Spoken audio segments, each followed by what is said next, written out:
Bem-vindos ao canal onde a fé e a sabedoria se encontram. Em cada vídeo eu mergulho nas profundezas da Palavra de Deus, desvendando os tesouros escondidos na Bíblia. Aqui você não só encontrará inspiração e esperança, mas também resposta para os desafios da vida.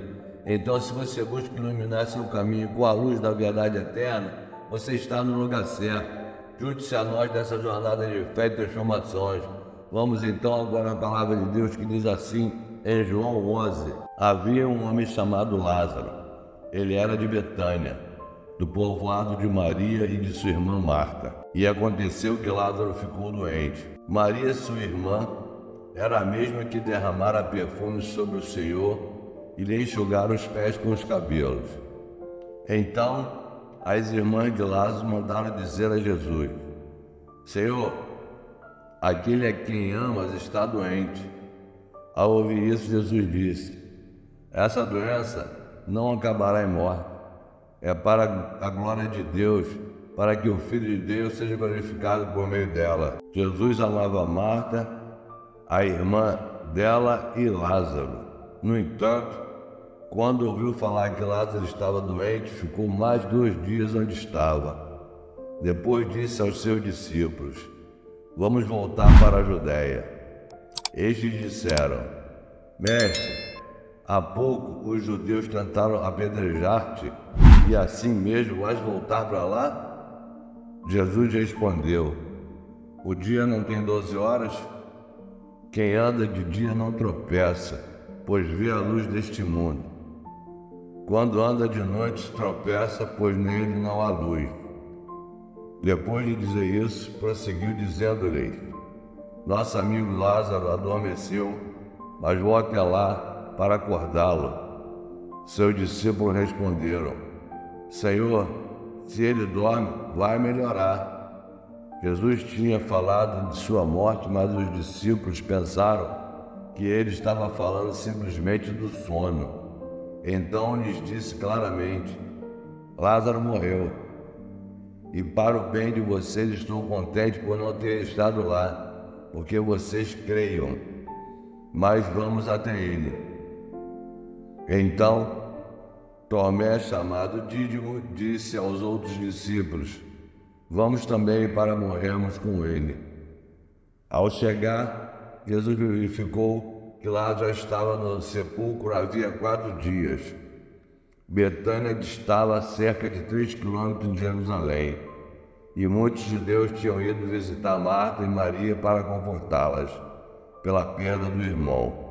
Quando Marta ouviu que Jesus estava chegando, foi encontrá-lo, mas Maria ficou em casa. Disse Marta a Jesus: Senhor, se estivesses aqui, meu irmão não teria morrido. Mas sei que, mesmo agora, Deus te dará tudo o que pedires. Disse-lhe Jesus: o seu irmão vai ressuscitar.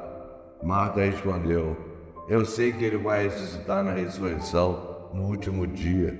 Disse-lhe Jesus: eu sou a ressurreição e a vida. Aquele que crê em mim, ainda que morra, viverá. E quem vive e crê em mim, não morrerá eternamente. Você crê nisso? Ela respondeu: sim, Senhor. Eu tenho crido que tu és o Cristo, o Filho de Deus, que devia vir ao mundo. E depois de dizer isso, foi para casa e, chamando à parte Maria, disse-lhe: o mestre está aqui e está chamando você.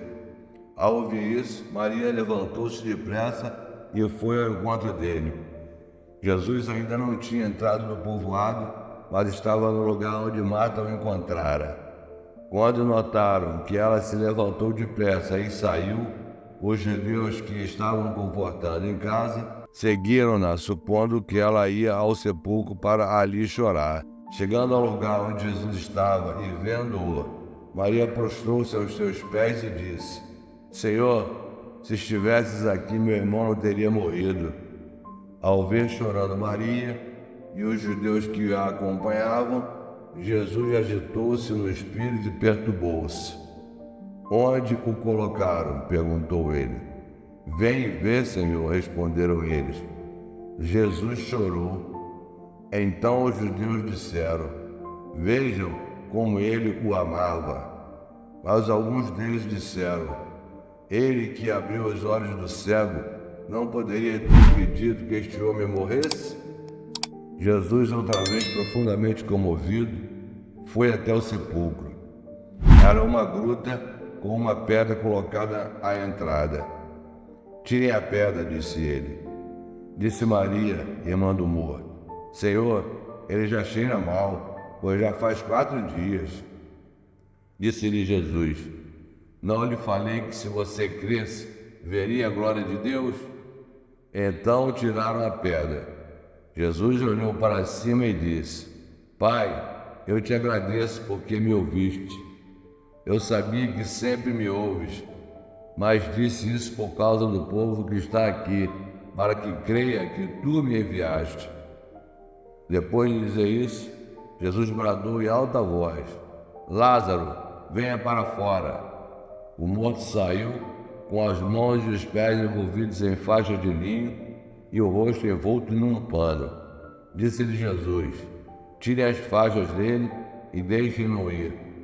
Muitos dos judeus que tinham vindo visitar Maria, vendo o que Jesus fizera, creram nele. Mas alguns deles foram contar aos fariseus o que Jesus tinha feito.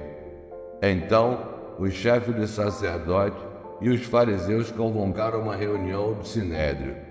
O que estamos fazendo? Perguntaram eles.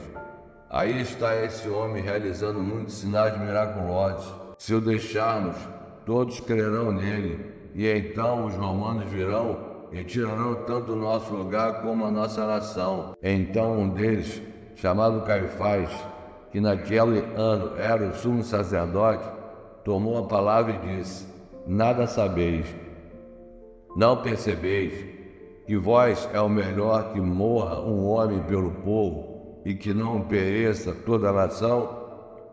Ele não disse isso de si mesmo, mas sendo um sumo sacerdote naquele ano, profetizou que Jesus morreria pela nação judaica, e não somente por aquela nação, mas também pelos filhos de Deus que estão espalhados, para reuni-los num povo. E daquele dia em diante resolveram tirar-lhe a vida. Por essa razão, Jesus não andava mais publicamente entre os judeus. Ao invés disso, retirou-se para uma região próxima do deserto, para um povoado chamado Efraim, onde ficou com seus discípulos. Ao se aproximar a Páscoa judaica, muitos foram daquela região para Jerusalém, a fim de participarem das purificações cerimoniais antes da Páscoa. Continuavam procurando Jesus e no templo perguntavam uns aos outros: o que vocês acham? Será que ele virá à festa? Mas os chefes de sacerdote e os fariseus tinham ordenado que, se alguém soubesse onde Jesus estava, o denunciasse, para que pudessem prender. Essa é a palavra que Deus tem confiado a mim para divulgar e compartilhar com vocês. Agora eu vou compartilhar o devocional de Kenneth Hagin, que diz assim, em 13 de fevereiro: conhecidos pelo nosso amor. Nisto todos conhecerão que sois meus discípulos, se vos amardes uns aos outros. João 13:35.